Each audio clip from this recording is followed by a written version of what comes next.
بسم الله الرحمن الرحيم warkii oo dhan wasaaradda horumarinta caafimaadka jamhuuriyadda Soomaaliland ayaa xafiiskeeda maamula xogta ayaa soo qabanqaabiyay kulan socday muddo 2 maalmood ah. Kulankan ayaa waxa ka soo qayb galay saraakiisha maamulka xogta caafimaadka ee heer qaran iyo heer gobol, qaar ka mid ah madaxda caafimaadka asaasiga ah iyo isuduwayaasha gobolada.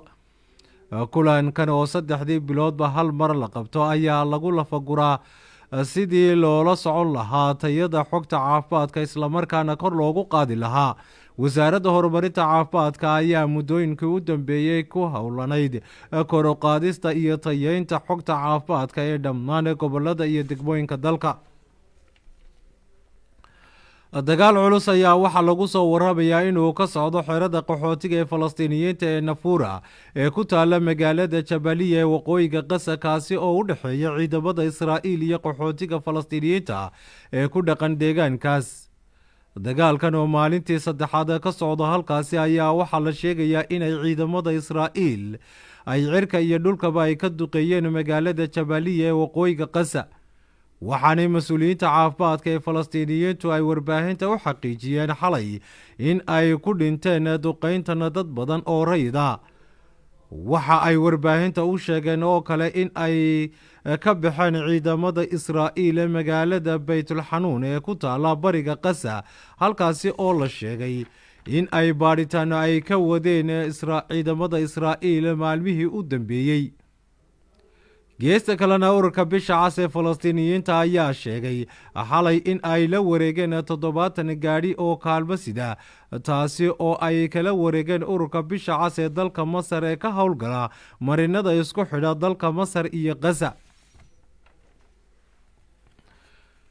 Xuutiyiinta ayaa waxaa la sheegayaa in ay ku weerareen diyaaradaha aan duuliyaha lahayn 2 markab oo shidaal siday iyo markabka weyn ee dagaalka ee ciidamada badda ee marayay badda cas, kaasoo uu leeyahay dalka Mareykanka. waana weerarkii ugu horreeyay ee ay qaadeen xuutiyiintu tan iyo markii lagu dhawaaqay isbahaysiga militariga ee ka howlgala badda cas. weerarkan oo aan geysan wax khasaare ah ayaa waxaa la sheegay oo ay wasaaradda gaashaandhigga ee dalkaasi Mareykanku ay xaqiijisay in uu soo riday markabkaasi weyn ee dagaalka ee ciidamada Mareykanku 4 diyaaradood oo mid ka mid ah ay ahayd diyaaradda lagu weeraray ee ay xuutiyiintu ku weerareen markabkan.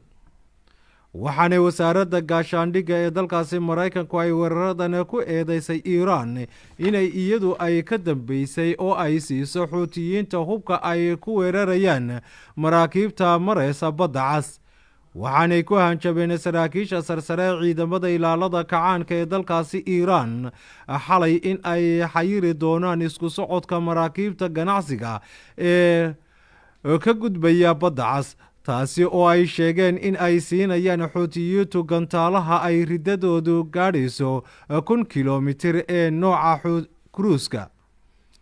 geesta kalena mas-uuliyiinta dhinaca sirdoonka ee dalkaasi Mareykanka ayaa xaqiijiyay xalay in ay dalka Iiraan ay ka duushay diyaaradii aan duuliyaha lahayn ee lagu weeraray habeen hore markabka ganacsi ee marayay badweynta Indiya, taasi oo ay beenisay Iiraan in ay ka duushay diyaaraddaasi dalka Iiraan. eedeyntana Mareykankuna ay tahay mid xaqiiqada ka fog oo been abuur ah, wax ka jiraana ay jirin eedeyntaasi uu Mareykanku u soo jeediyey. halka warkaasi idii ka imanaya waa Radio Hargeysa, codka Jamhuuriyadda Somaliland.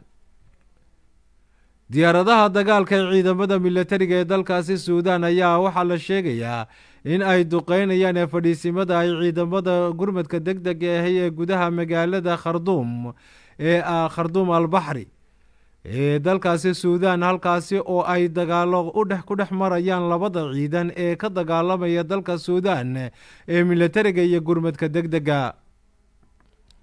dagaaladan ka socda gudaha magaalada kharduum ee albaxri ayaa waxaa la sheegayaa inay geysteen dhimasho iyo burbur xoog leh oo soo gaadhay qaybo badan oo ka mid ah magaalada kharduum albaxri ee duleedka caasimadda dalka suudaan ee kharduum.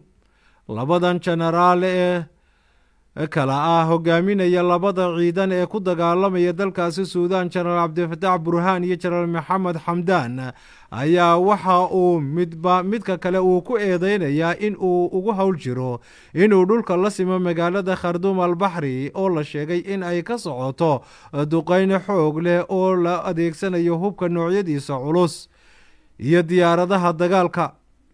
qaramada midoobey ayaa ku eedeysay ciidamada labada dhinac ee ku dagaalamaya gudaha magaalooyinkan waaweyn ee dalkaasi suudaan ee dadka rayidka ay ku badan yihiin in ay ku kaceen dembiyo dagaal oo ka dhan ah dadka rayidka ah ee lagana xisaabtami doono labada ciidan goor ay noqotoba dembiyadan dagaal ee ay ka wadaan dalka suudaan muddada ku dhowaadka sanadka.